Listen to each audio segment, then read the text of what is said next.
I've been hearing way too many stories about owners being taken advantage of by employees through dishonesty. And I'll tell you what, it's really, really a problem. And it's getting worse. I've been in the restoration industry since '05, and I've been coaching restoration business owners all while owning my restoration business since 2009.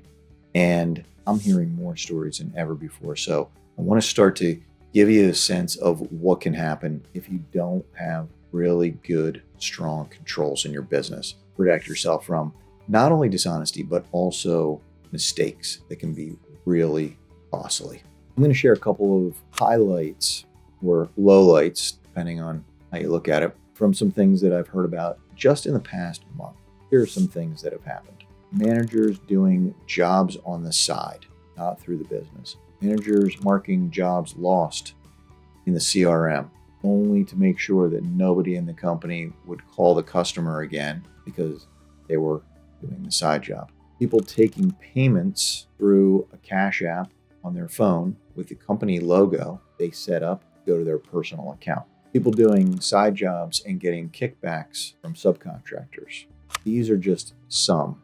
Another one that's really common, that's been going on for years, is people buying materials for jobs that they're doing on the side. Maybe it's a reconstruction manager and they're buying an extra HVAC system or an extra water heater or extra flooring and using it on side jobs, right? And you might be thinking, oh, this couldn't possibly happen in my business. A lot of people think that. And if you don't have strong controls, you don't know, and maybe it hasn't happened, and I hope it hasn't, but if you don't have strong controls, you're really opening yourself up to being vulnerable in this way.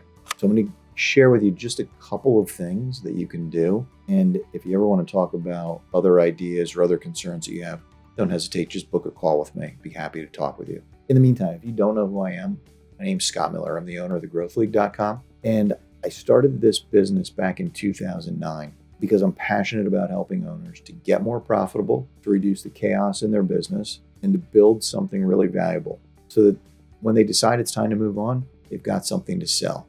Or if it's a situation where they're going to pass it to the next generation, they can feel really good about the business that they're leaving behind for the next generation.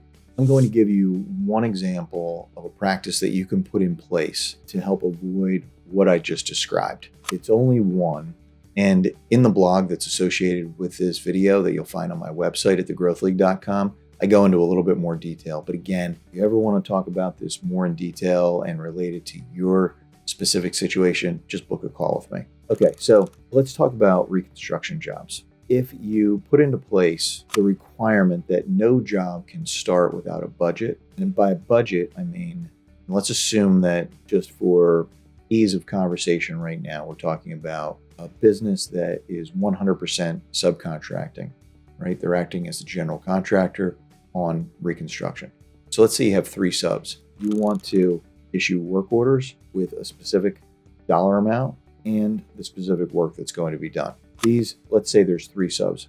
These 3 work orders are issued out of your production management / CRM platform, and you get to see what your projected gross profit is on the job. So if you have a requirement that no job starts without a budget and no job can start without the owner or the GM approving the budgeted amount, right, and the projected GP, that's a good start. If you tie that together with a tight accounts payable process where you are confirming that the agreed upon amount is the actual amount of the PO that you issued, if you're issuing POs. If you're not, it's a good practice to get into. Otherwise, if you're not, it's okay. But when the bill comes in from the subcontractor, it's got to be compared to the budgeted amount, the agreed upon amount with the subcontractor. And if it's not, you can't issue the payment. You need to have a conversation with the person running the job. And a lot of times, it's not dishonesty. There's a supplement that needs to be issued, or there is a customer paid change order that needs to be issued, and the budget needs to be adjusted. So your leverage as the owner or the manager who's going to hold up that payment until the work has been done by the manager, that's your leverage, right? You're not going to release payment until the supplement or the change order is written. Now, this is just one glimpse at a process of controls in your business to protect profitability. And you're not only protecting it for the owner of the business, you're protecting it for the team, right? Because if the business is being hurt financially through inaccuracies, mistakes, and dishonesty, it doesn't just hurt the owner, it hurts the whole team, right? So if you'd like to talk about any of this in more detail, don't hesitate. Drop me an email at scott@thegrowthleague.com or simply click the link below this video and book a call with me. Even if you're not interested in working with me in a coaching relationship now or even in the future, but you're curious about this topic and want to talk about it more, please just book a call with me. Looking forward to talking with you. I'll see you in the next video.